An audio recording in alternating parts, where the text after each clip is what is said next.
இனிய தமிழ் மக்களே, உங்கள் பாசத்திற்குரிய பாரதி ராஜா ஏதோ ஒரு புதிய உலகுக்கு வந்த மாதிரி சொல்ல வரும்போது, என் நண்பன் இளையராஜா, உலகத்துல நம்ம எதையோ அதிசயமா பார்ப்போம். உலக அதிசயங்கள் எத்தனையோ சொல்லுவாங்க. இன்றைய அதிசயம் தாஜ்மஹால் சொல்லுவாங்க. இப்படி ஒன்று அதில் இளையராஜா ஒரு பெரிய நினைவு. இந்தியாவிலேயே இதுவரையிலும் நானும் சினிமா கலைஞனாக வந்திருக்கேன், எத்தனையோ மியூசிக் ஒர்க் பண்ணியிருக்கேன். ஆனால் அவனை சைல்ட்ஹுட்லேருந்து நான் கூடவே வந்தேன். அது என்ன சக்தியோ அவனுக்கு, அவன் கண்ணை பாருங்க, ஒரு பவர்ஃபுல் ஐஸ். அந்த முதல்ல மூஞ்சிலிருந்து இப்படி நான் என்னடான்னு மேடையில் ஆரையுங்கிறதி நான் பேசவில்லை என்று தவறாக எடுத்து விடாதீர்கள். ஏன்னா நான் இளையராஜா அவர்கள் சொல்லலாம், நான் சொல்ல முடியல. அவன் தான் எனக்கு சொல்லி பழகும். அதனால அதை யாரும் தவறாக எடுத்துக்காதீங்க. சின்ன வயதிலிருந்து நான் ராஜாவை பார்க்குறேன். எனக்கு ரொம்ப அதிசயம். பக்கத்துல இருந்து நான் வளர்ந்த நானே அதிசயப்படுறேன்.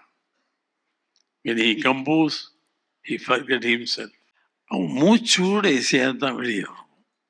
சும்மா அந்த விரலை வச்சு தட்டுனா நம்மளுக்கு இசை சத்தம் தாங்க. ஹார்மோனியை பெட்டில் அவன் கீபோர்டு வாசிக்கிறதில்ல. அந்த ஹார்மோனியை பெட்டி என்னை வாசி அவனை போட்டு துன்புறுத்தி எல்லா விரலையும் இழுத்துறான்.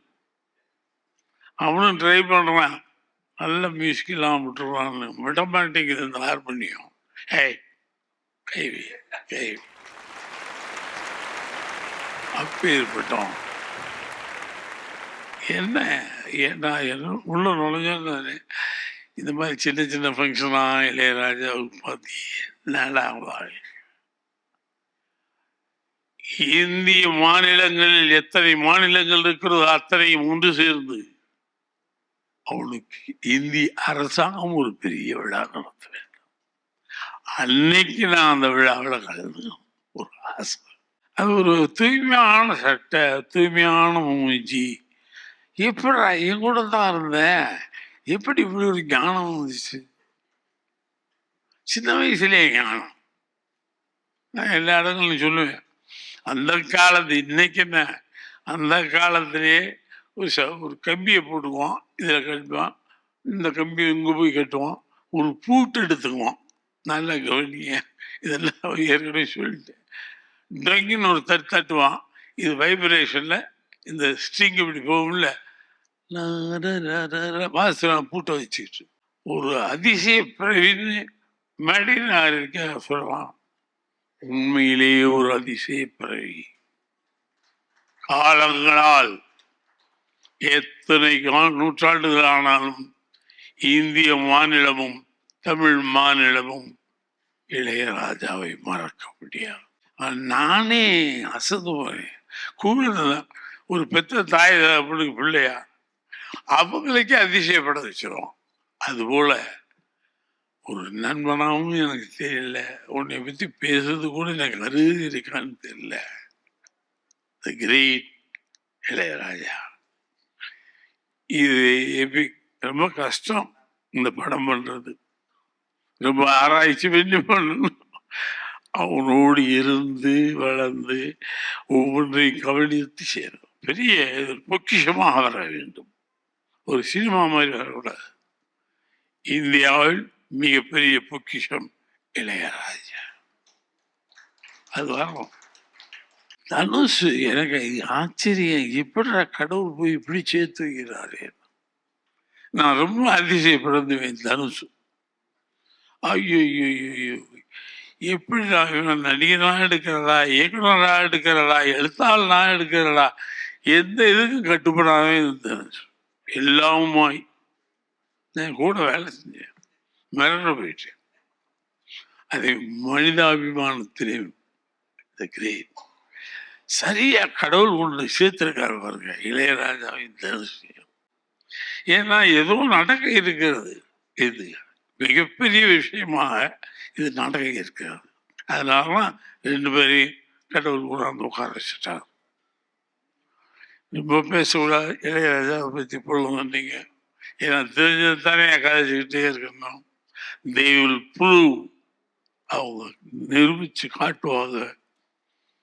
பாரதி ராஜா என்ன, எந்த ராஜா வந்து இந்த ராஜாவுக்கு இப்படித்தான், யார் ராஜாவா இருந்தாங்க தோத்துருவாங்க, இந்த ராஜா மட்டும்தான் ஜெயிப்போம். அது ஒரு பாட்டு ஒன்று போடுவோம், ராஜா ராஜாதி ராஜா இந்த ராஜா தூக்காரு. அது என்ன எனக்கு அப்படி போட்டேன், தூக்காரு எங்கும் கூஜானோம். Great man. வெற்றிமாறனா ரொம்ப அசட்டா நினைக்கிறது. தனுஷ் வெற்றிமாறன்லாம் இந்த நாட்டுடைய ஒரு பெரிய கலை உலகத்துடைய அசட். இளையராஜா வீட்டில் வந்து உட்காந்துருக்காங்கன்னா, எனக்கு இளையராஜா வீட்டில் போய் உட்காந்து பேசுறதுக்கே அவன் அங்கே இல்லைங்க ரொம்ப அற்புதமாக இருக்கு அவன் கேட்பான். ரொம்ப அற்புதமாக இருக்குன்னு நம்ம சொல்லி பார்ப்போம். என்ன அற்புதம் இல்லை, பாட்டு சூப்பர். இல்லை அந்த போட்டுங்க என்ன தெரியும் மியூசிக் பற்றி பேசுகிறோம். நான் உனக்கு பிரபலமாக பாராட்டுவேன், உனக்கு என்ன தெரியும் மியூசிக் தெரியாதுடா. அதனால கிரேட் பீப்புள். என் கமலஹாசன் நான் வரிசையாக சொல்ல முடியாது. அவன்லாம் கலையுலகத்துடைய மிகப்பெரிய சொத்து. 16 வயதிலே படம் எடுக்கும்போது அவன் பெரிய பாப்புலர் ஹீரோ. மலையாளங்கள் அது இது நடிச்சுட்டு இருக்காரு.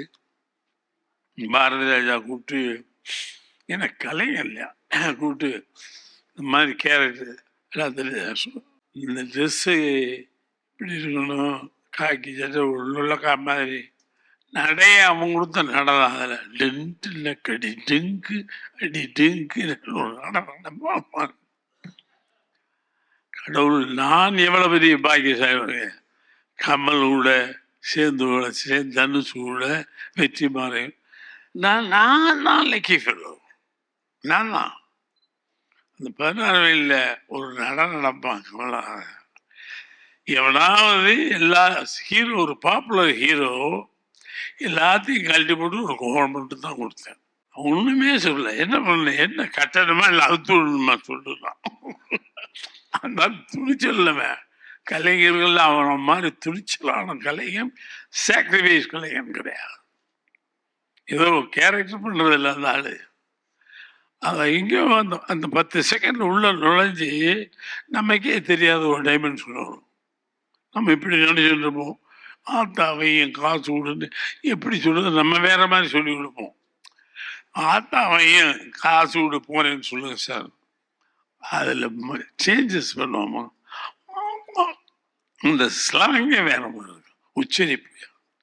அத்தைய பெருங்கலைஞன் இளையராஜா, கமலஹாசன், தனுஷ், வெற்றிமாறன் எல்லாமே எல்லாம் பெரிய பெரிய ஆட்களாக தான். மிக சிறப்பாக இந்த படம் வந்து the world record from Tamil.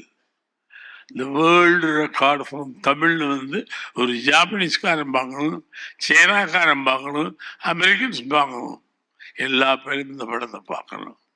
இது வெற்றி அடைய நான் வாழ்த்து கூற வார்த்தைகள் இல்லை. There is no words to catch and tell. என்னால் வார்த்தைகளை வசமாக இழுத்து பிடித்து சொல்ல தெரியவில்லை. இன்னைக்கு கூட உடம்புக்கு முடியல.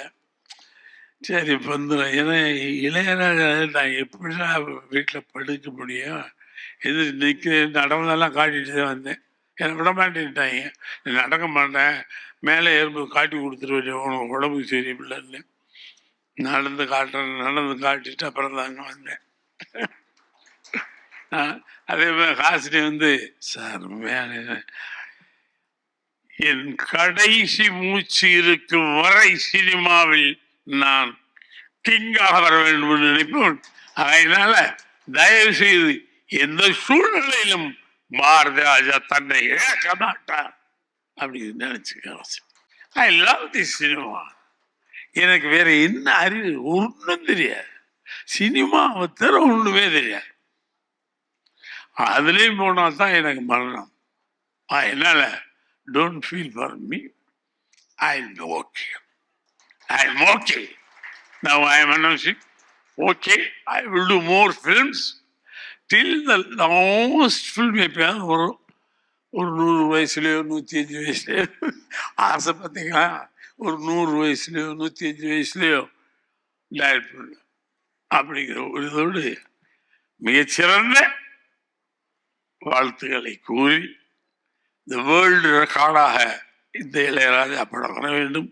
அவன் அருள்மாதி ஒரு டைப்பான ஆள், டைரக்டருக்கானே ஐயோ அவன் குலகாரன்.